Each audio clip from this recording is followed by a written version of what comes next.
বীরভূম জেলার রামপুরহাট শহরের কাছে অবস্থিত বিখ্যাত হিন্দু তীর্থক্ষেত্র হল তারাপীঠ। এই মন্দির এবং মন্দির পার্শ্ববর্তী শ্মশান তারা মায়ের আরাধনা এবং তন্ত্র সাধনার জন্য অত্যন্ত পবিত্র স্থান বলে বিবেচিত হয়। এই মন্দিরে তারা মায়ের আরাধনা করার জন্য প্রতিদিন অগণিত ভক্তরা এসে উপস্থিত হন এই স্থানে। কিন্তু আপনি কি জানেন বহু প্রাচীন এই হিন্দু তীর্থক্ষেত্র প্রতিষ্ঠার ইতিহাস? তার আগে আমাদের এই চ্যানেলটিকে যারা সাবস্ক্রাইব করেননি তারা সাবস্ক্রাইব করে দেবেন, বেল নোটিফিকেশনটা ক্লিক করে দেবেন এবং লাইক করবেন। আজ থেকে প্রায় 800 বছর আগে তারাপীঠ অঞ্চলটির নাম ছিল চণ্ডীপুর। কথিত আছে বীরভূমের রত্নগড়ের বাসিন্দা একজন বিখ্যাত বণিক জয় দত্ত সদাগরীর বাণিজ্য করে জলপথে ফিরছিলেন এই পথ ধরে। নৌকা করে দ্বারকা নদী পার হওয়ার সময় এই চণ্ডীপুর নামক স্থানটিতে বিশ্রাম গ্রহণ করার জন্য থামেন তিনি। কিন্তু এই স্থানে তার সঙ্গে ঘটে যায় এক দুর্ঘটনা। চণ্ডীপুরে বিশ্রাম গ্রহণের সময় বিষাক্ত সাপের ছোবলে মৃত্যু হয় জয় দত্ত বণিকের ছেলে।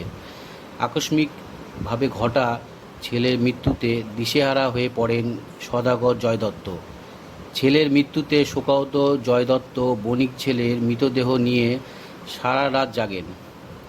পরের দিন সকালে তিনি লক্ষ্য করেন নৌকা মাঝিরা রান্না করার জন্য শোল মাছ কেটে কাছেই থাকা একটি কুণ্ডের জলে ধুতে যায়।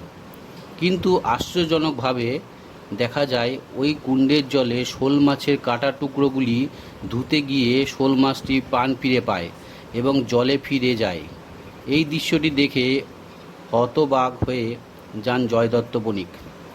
সেই দিন রাতেই তিনি মা তারার স্বপ্নাদেশ পান। মা তারা স্বপ্ন পেয়ে নিজের ছেলের মৃতদেহের ওপর সেই কুণ্ডের জল স্পর্শ করান জয় দত্ত। এতেই প্রাণ ফিরে পায় তার ছেলে। সেই দিন রাতে আবার মা তারা স্বপ্ন পান জয় দত্ত।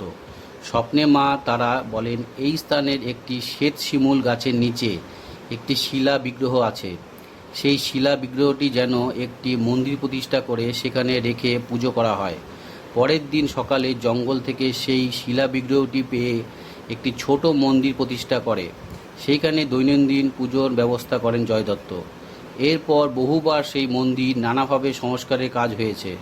সবশেষে 1808 সালে মল্লারপুর অঞ্চলের জমিদার জগন্নাথ রায় নতুনভাবে নির্মাণ করেন এই তারাপীঠ মন্দির।